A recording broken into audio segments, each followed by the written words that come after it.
That was probably the only positive Yeah. thing that they really did yesterday was introducing a new mascot because, oh, goodness. Yeah, the whole thing was bad. It felt sluggish from the get-go. They made the decision after careful deliberation to pivot back to Carson Wentz after Taylor Heineke had come in and really turned the season around. I get the understanding, I get the idea, I get the strategy, but Carson Wentz was the Carson Wentz we've come to know all too well. 3 interceptions, and the Commanders are out. And this week's game, meaningless for the Commanders, meaningful for the Cowboys. We thought it was going to be the other way around. We thought it was going to be maybe the Right. Cowboys laying down and the Commanders getting in. If they had beaten the Browns, that's all it would have taken. And the Cowboys probably gladly would have laid down if they could, but they can't now for the Commanders to keep Aaron Rodgers out. But that's not how it played out. And look, Ron Rivera has been a 2-time coach of the year, but for the 9th time in his 12 years as a head coach, his team won't have a winning record. And the last time he had a winning record was in 2017. And he handpicked this Washington job. And I still think he's one of the best things the franchise has going for it, given all the dysfunction emanating from the top of the organization. But at some point, somebody's going to make a change. And I hope he gets a little more time to prove himself, because he has done very well through a storm of dysfunction that has been a distraction in the locker room. How can it not be? But players have talked about it this year. But man, it's not good enough. It's the outcome isn't good enough. They had a nice stretch, but at some point you've got to get to the postseason, and they just haven't for a while. It's a results-oriented business, and that's the unfortunate thing about it for Ron Rivera right now. I mean, when you go back to Carson Wentz and he has this result where it was just really, really ugly. I mean, they were chanting for a Heineke after the second series. I mean, this is just the kind of thing that we've seen from Carson Wentz forever and ever, where he's making bad decisions, or he's doing arm punts down the field into double coverage. Why are you doing that? I mean, toward the end of the game, it's 24-10 Cleveland, yes, and you're just trying to make a play, sure, but again, you're throwing it deep into double coverage. Finishes the game 16-28 for 143 yards, 3 interceptions, and a 31.4 passer rating. That's an awful passer rating. Okay, so I don't really understand why they didn't go back to Heineke in the second half. I mean, the only good thing that Washington did offensively was a 21-play drive that ended on 4th down and goal, where Carson Wentz stretched the ball over the goal line for a 1-yard touchdown. I mean, other than that, they didn't do anything good offensively, and it starts with the QB, and then that means it starts with the QB decision, which goes back to Ron Rivera. Here he is on hearing the Heineke chants, and also whether or not the head coach of the Commanders considered making a quarterback change during the game that ended their playoff hopes. Fans were chanting for Heineke after the first couple interceptions. Did you have thoughts on how that changed the mood or the game or the bench? Well, I don't know if that should impact how you perform or how you play or anything like that. I think it's really about, focusing on what you have to do. Did you talk to Carson about that at all? Did you sense he was impacted by that at all? No, because again, like I said, we had that drive just before the end of the half, and I thought that really kind of just settled him down. I thought he did a nice job. I mean, 21 plays and, however long it was, that was one of the things that you sit there and go, okay, we got a little bit of rhythm going, and let's go, let's finish it. Did you think of switching to Taylor at all? I considered it, but then they went up by 14, and I figured for sure we were going to be throwing the ball downfield. Wentz is due to make $20 million in base salary next year, $21 in 2024. I can't imagine him being back. I can't imagine. And at what point do you just say, I've made my money?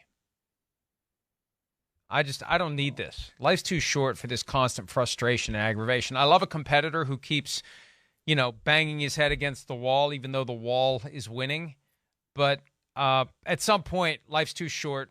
I don't like being in the middle of this controversy. I don't like constantly being criticized. I don't want to do it anymore. I just wonder at what point Carson Wentz is going to say, I don't want to do it anymore. And will Carson Wentz happily accept being a backup somewhere, if that opportunity is even available to him? Is he wired to be someone's understudy? I don't know, but that may be finally after getting thrown. Remember we did the Fresh Prince of Bel-Air thing. He got thrown out of his house in Philadelphia, and family member took him in Indianapolis. Then he got thrown out by the family member in Indianapolis, and the strangers took him in Washington. And it was like, this is it. This is your last chance. You better turn it around. And he hasn't. So he's not going to be a starting quarterback week 1 next year. Certainly not. And I mean, if you're looking at that quarterback roster right now, who would you rather have for you? I mean, as a backup, right? Taylor Heinicke or Carson Wentz?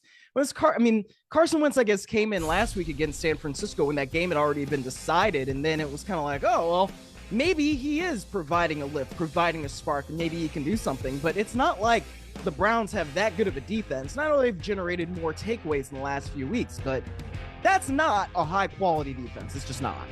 And the fact that you can only put up a 31.4 passer rating against that defense, against that team, that's a really, really bad sign. It's not good for Carson Wentz right now. Speaking of defenses, the coordinator in Washington is Jack Del Rio, and Ron Rivera stuck with him even despite some unfortunate comments about January 6th that were made, and who knows whether Del Rio is going to be there. Who knows whether Rivera is going to be there. Washington pops up as one of those potential hot spots. I think it's difficult. As you're getting ready to sell the team, it's difficult to I mean, why would you fire the coach and hire a new coach at a time when you're thinking about selling the team? You just let the new owner decide what to do. But my point is this. If Del Rio is back, he's got inside information about Derek Carr. It'll be fascinating to see if the Commanders get in the chase for Derek Carr, because Carr became an MVP candidate with Del Rio as his head coach. He was a shortlist MVP candidate in 2016, was it? It was 2016. Yes. That was the year that it was all working. It was all clicking. There was that Thursday night game in Kansas City where Carr kind of fell out of the MVP conversation, late season Thursday night game, but that was his first really good year. He had the broken ankle late in the year that kept him out of the playoff game that they had earned that season. So Del Rio knows and has opinions about Carr, and maybe it can be an attractive spot, Myles, for a veteran quarterback. It's even a place Tom Brady should take a look at. Not that you'd want to go play in that venue as your home stadium, frankly, but the defense is pretty good. You've got a pretty damn good young running back in Brian Robinson. You've got a decent core of receivers that could potentially be great with the right quarterback, and the offensive line is good enough to buy Tom Brady enough time to throw the ball. Whether it's Brady or somebody else, that's a fairly attractive destination for a veteran quarterback. I don't know who wouldn't want to throw to Terry McLaurin. I mean, that dude makes plays, right? And Dotson, he's been making plays too. But it's interesting. I mean, you brought up the whole ownership issue too. I mean, we really saw this with the Broncos, right? Unstable ownership situation. They bring in a head coach. Head coach is terrible. That new ownership just fires the head coach after 1 year. And Ron Rivera technically has been through this too, with a franchise that's sold, that's transferred ownership, right? David Tepper comes in. They give Ron Rivera a little bit more time. David Tepper ends up firing Ron Rivera, and then he goes to Washington. So it could be another similar situation where you have new ownership for that Washington franchise. They give Ron Rivera another year, and who knows what happens after that. So it's kind of a weird parallel that he's been through. I think he deserves another year. I think he's done a great job of keeping the team together in a season that very easily could have seen it fall apart thanks to all of the dysfunction originating from Daniel Snyder, and that will linger even after he has signed the paperwork to sell the team, if he indeed is going to do so. Hi, it's Mike Florio. Thanks for watching PFT on YouTube. Hit subscribe for the latest news and analysis from Pro Football Talk.